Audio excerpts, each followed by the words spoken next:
Hello, alors aujourd'hui, envie de parler d'un sujet qui revient beaucoup en ce moment dans plein de sujets, dans la littérature, notamment autour du développement personnel. Alors selon une phase et selon un seul pendant, c'est la notion du masculin sacré et du féminin sacré. Et c'est une notion alors très présente dans la littérature, notamment pour le féminin sacré. Et pour avoir été il y a très peu de temps dans une librairie, je crois qu'il y avait 2 livres sur le masculin sacré. Il y avait 30, 40, 50 livres autour du féminin sacré. Alors pourquoi? Pour une raison très simple, et les éditeurs l'ont parfaitement compris, ce sont essentiellement des femmes qui lisent ce type de livre. Alors c'est assez intéressant, sociologiquement, de se dire que les femmes font ce travail, ou en tout cas vont chercher tout ce qui tourne autour du développement personnel, et a priori moins les hommes. C'est un aspect que je n'ai même pas du tout envie de traiter, mais c'est intéressant. C'est une question qui, en tout cas, se pose et moi m'interpelle. Euh, et ensuite, il y a vraiment quelque chose qui, moi, me touche à chaque fois. C'est le niveau impressionnant de pollution qu'il y a autour de ces deux termes.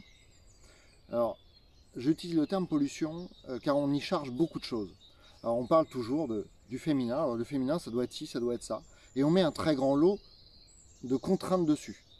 Alors des contraintes qu'on retrouve dans toutes les consultations, que ce soit moi, que ce soit tous mes collègues, et tous les gens, en tout cas thérapeutes ou accompagnants, à qui j'en parle. Avec un très grand nombre de il faut ci, il faut ça, et de vécus souvent assez traumatiques autour de l'enfance.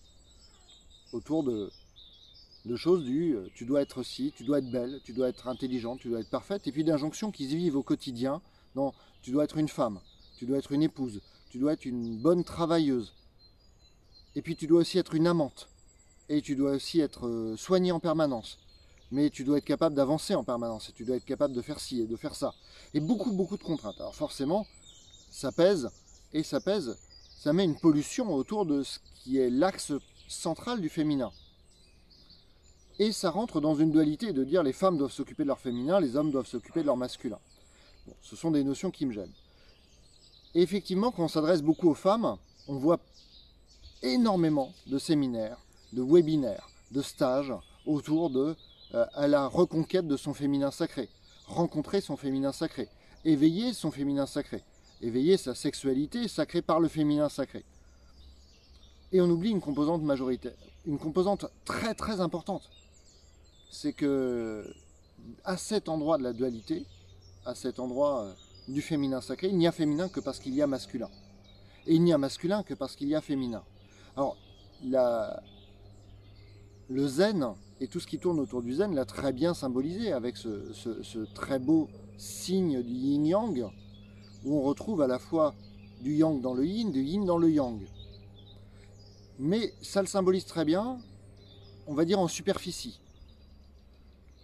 En tout cas dans la compréhension que la plupart d'entre nous et la plupart de ceux qui ne s'y sont pas penchés constatent, avec cette notion d'équilibre et d'harmonie. Mais pour moi, cette notion est extrêmement trompeuse. Parce que si on va regarder un petit peu ce qui se passe au-delà, et alors là, pour le coup, je vous invite à aller écouter le podcast de Serge Gillette à ce sujet, Yin et Yang, les meilleurs frères ennemis. Je mettrai le lien par là, enfin voilà, il y aura le lien, et puis de toute façon, il sera dans la description. En superficie, ça paraît être harmonie, sauf qu'en vrai, c'est beaucoup plus complexe que ça, puisque le yin et le yang sont des notions qu'on retrouve absolument à tous les niveaux, de tous les objets. Et en descendant, plus on descend dans quelque chose, voilà, le rose, on pourrait dire, c'est une couleur féminine. Ouais, ok. Et si on plonge à l'intérieur, et si on descend dans le rose, bah dans le rose, il y a du rouge et du jaune. On pourrait dire, ah, d'accord, ça c'est plus masculin, c'est plus féminin. Et à chaque étape, en creusant, on peut se rendre compte que le féminin et le masculin sont là partout. Et partout, dans l'harmonie, mais dans l'harmonie qui n'est pas un équilibre. Ce n'est pas un juste milieu. Le juste milieu existe à plein d'endroits, et c'est un endroit, c'est plutôt une voie qui permet de rencontrer la zénitude. Mais c'est une voie d'équilibre, mais d'équilibre dans la reconnaissance totale et absolue de la qualité intrinsèque de l'autre. Et donc, le masculin et le féminin, deux typologies. Le yin qui, a priori, serait plutôt dans la douceur, dans la passivité, et le yang plutôt dans l'action et le feu. Ouais, dit comme ça paraît assez simple, sauf qu'en fait, bah, c'est pas si simple. Et c'est pas si simple, y compris à l'intérieur de nous-mêmes, et pour nous-mêmes. Alors, on en a fait une description qui paraît superficiellement jolie, et quand on creuse, on se rend compte que c'est moins simple. Et à l'intérieur de nous, c'est la même chose. C'est pas parce que je suis un homme que je ne suis pas touché à l'intérieur de moi par le féminin. Je suis tout aussi féminin que masculin. Il y a des équilibres à l'intérieur de ça. L'équilibre ne veut pas dire que je suis à 50% une part féminine et à 50% une part masculine.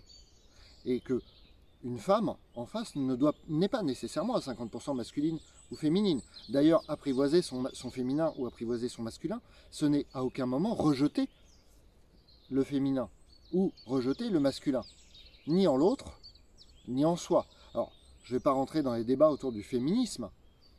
Effectivement, on est passé d'un système très patriarcal dans ses excès, et donc de l'excès, il y a une envie d'un retour de balancier. Et aujourd'hui, on est sur une société, en tout cas dans notre monde occidental, qui rejette, pour le principe, un certain nombre d'éléments du masculin, et comme le dit très bien l'expression, en jetant un peu le bébé avec l'eau du bain. Car tout ce qui est reproché au patriarcal et au patriarcat n'est pas que le masculin. C'est une dérive de certains aspects du masculin, totalement portés, y compris par d'autres aspects du féminin. Et on peut observer au cours de l'histoire un certain nombre de sociétés qui sont dirigées par des femmes, mais qui fonctionnent tout à fait comme des modèles patriarcaux. Et ça, c'est là que se passe la séparation. C'est là qu'il y a quelque chose qui n'est pas simple. C'est que accepter le masculin en soi pour un homme, ce n'est pas refuser son féminin. Accepter son masculin, ce n'est pas devenir toute action, toute flamme, tout feu qui dévore. Ce qui dévore, c'est l'excès. Et c'est la non prise en compte de la douceur qui existe en nous. La douceur qui existe en nous quand on est une femme ou un homme, ce n'est pas rejeter le feu. Le feu, c'est ce qui aussi permet l'action. Devenir passif, devenir receveur, n'est pas devenir éteint. Devenir passif, c'est aussi accepter le temps long. C'est accepter la douceur intrinsèque d'être soi. Mais la douceur intrinsèque d'être soi, elle n'est pas que dans le féminin, elle peut également être dans le masculin. Dans le masculin, il y a également le feu de l'élan. L'élan lui-même est quelque chose qui n'est pas forcément négatif. Au contraire, l'élan peut être tout à fait porté vers du doux, et vers de la joie, et vers du tendre. C'est l'opposition entre les deux qui crée le problème. Et c'est la négation de l'un au profit de l'autre qui crée le problème. Et c'est, je vais rajouter un autre élément, c'est une volonté de l'équilibre qui crée le problème. Il y a des femmes avec un très fort pourcentage, on va l'appeler ça comme ça, de yang, ça n'en fait pas moins des femmes, et ça ne veut pas dire qu'elles ne peuvent pas être à l'aise dans leur féminin. Et il y a des hommes avec une très forte partie, action de féminin en eux, et ça n'en fait pas pour autant moins des hommes. C'est la parfaite reconnaissance, la parfaite acceptation de sa part de féminin, de sa part de masculin, et sans les opposer constamment l'une à l'autre, qui fait qu'on va trouver cet équilibre, et qu'on va trouver cette zone juste en soi, qui n'est pas nécessairement à 50-50, qui peut être un jour à 60-40, le lendemain à 90-10, et c'est reconnaître que ce n'est pas statique, c'est quelque chose qui bouge, qui est valide à chaque instant, et qui peut se vivre de manière dans le flux. Alors, dans les philosophies taoïstes notamment, on parle du fait que le Tao, c'est le mouvement entre un côté et l'autre, entre le subtil, le spirituel, et le matériel, le dense, la terre, et quelque part l'action. Et la vie, elle se trouve entre les deux. La vie n'est pas ni d'un côté, alors là, le matériel. On devient quelqu'un d'extrêmement matérialiste, préoccupé par l'objet. Ou spirituel, le perché, qui finalement n'est plus lié à la terre. Mais c'est la même chose entre le masculin, qui par dérive devient machisme, ou par dérive prend d'autres formes qui sont tout à fait regrettables, et le féminin, qui par dérive peut devenir une dérive, tout simplement, quelle qu'elle soit. À partir du moment où on commence à mettre des mots sur des ismes, des istes, on va parler de choses qui ne sont plus dans leur juste endroit, dans leur juste position. Et pour ça, plein de façons de l'accepter. Alors, vous pouvez aller lire les bouquins, effectivement. Les hommes viennent de Mars et les femmes de Vénus. Ça explique des positionnements, ça explique des complémentarités, ça explique la nature des choses. Alors, effectivement, l'homme qui peut-être va avoir plus de masse musculaire, la femme qui va avoir d'autres forces qui ne sont pas physiques. Ça va passer par plein de choses qui vont se jouer à plein d'endroits. Mais ça se joue dans la complémentarité du juste milieu, de ce juste couple entre le masculin et le féminin qui va pousser et maximiser. Et maximiser, c'est même pas forcément le bon terme, mais qui va permettre à chacun d'accomplir son plein potentiel d'homme, de femme, et à l'intérieur de lui-même, permettre cette rencontre de ce masculin et de ce féminin. Alors je parlais tout à l'heure du podcast de Serge, voilà, je vous invite vraiment à aller voir. Pour ceux qui veulent l'aborder sur un aspect un peu plus spirituel, je vous invite à aller voir les dernières méditations très riches de Claudette Vidal. J'en ai déjà parlé dans une vidéo antérieure. Ces vidéos, alors elle a fait 3 vidéos, une vidéo sur le féminin sacré, avec la dépollution et la rencontre de ce féminin sacré, une vidéo autour du masculin sacré, une méditation autour du masculin sacré, et une méditation plus récente autour de l'union sacrée, de cette rencontre et de cette richesse de la rencontre entre le féminin sacré, dépollué, libre, pur, et ce masculin sacré, dépollué, libre et pur. Ce sont des invitations qu'on peut vivre de toutes les façons du monde, à plein d'endroits, et surtout qu'on peut s'inviter à soi, à regarder en soi comment on se comporte, comment on gère cet équilibre interne qui n'a pas à être à 50% et qui ne passe pas par l'opposition. Reconnaître le masculin sacré dans sa force n'a pas de compte à rendre et n'a pas à prouver quelque chose à son féminin sacré.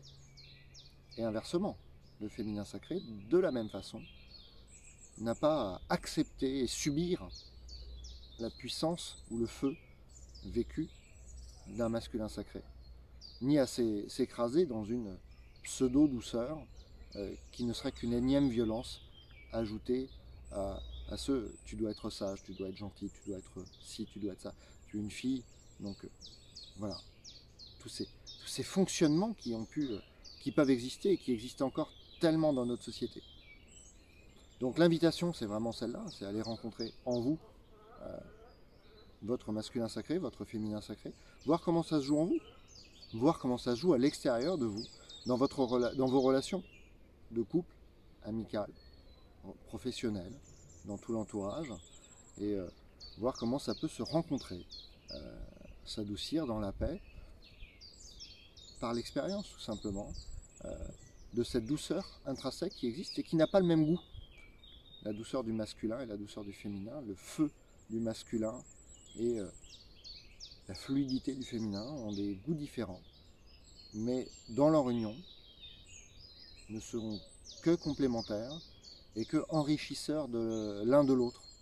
Voilà, une expérience magnifique qui peut s'expérimenter de toutes les façons du monde, qui s'expérimente au quotidien dans la nature et qui s'expérimente essentiellement dans la paix, dans la rencontre et dans la rencontre de ce qui est pour ce que c'est et pas pour ce qu'on voudrait que ça soit, sans attente, sans volonté sur l'autre. Voilà, je vous souhaite une très belle journée ensoleillée, un très beau début de printemps à tous et puis un joyeux maintenant. À très bientôt.